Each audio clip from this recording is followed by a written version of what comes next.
Hello mga kabisi mind. So ngayon, mag-testing tayo ng pagpa-alarm kung tutunog ba yung bell natin yan at saka sounder sa labas. Ang gagawin natin itong manual extinguisher release ay i-push lang natin yan. Yang red na yan kung mag-alarm ba yan. 15 seconds lalabas dito, tapos pag natapos na yan ay mag-trigger na yung solenoid valve. So itong solenoid valve. So kapag nag-testing tayo ng solenoid valve, kailangan hindi nakakabit sa cylinder. Dito natin titingnan yung pin. Kapag gumagana na ito, mag-release ito. Tataas ito. Yan. Pause natin kung mag-alarm ba ito.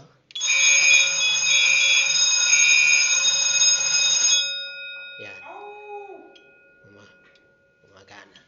So, pag natapos na yan, titingnan natin dito sa solenoid. Kung mag-release ba ito. Yan. Titigan natin maigi kung gagana ba ito.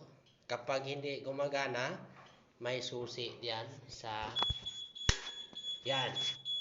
Gumagana. So, ibig sabihin, yung ating solenoid valve ay nakapunction na yan. So, ganyan gumagana ang FM200. Okay? So, ngayon, testing commissioning tayo sa fire suppression system aboard. Yan. Push button ito, push and hold. So, ibig sabihin, i-push natin ito at huwag nating bitawan para mag-stop yung counting dito. So, ang pag-counting ng system aboard, pag baba ng 10 seconds, ito ay mag-activate na yan. So, ngayon, subukan natin. Push natin ulit.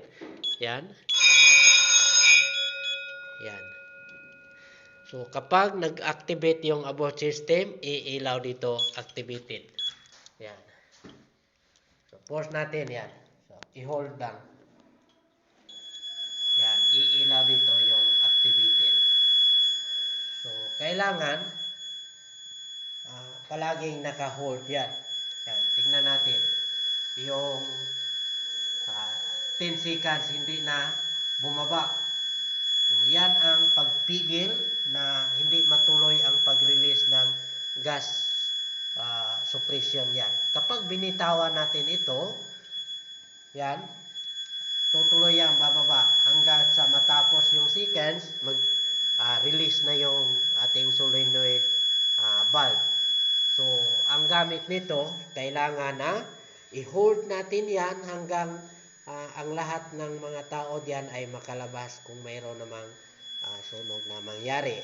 So, bago natin yan bitawan, so check natin lahat yung mga nasa loob. Yan ang safety na paggawa ng pag-function dito ng system abort. Ngayon, bitawan ko na. Yan. Tutuloy na yan.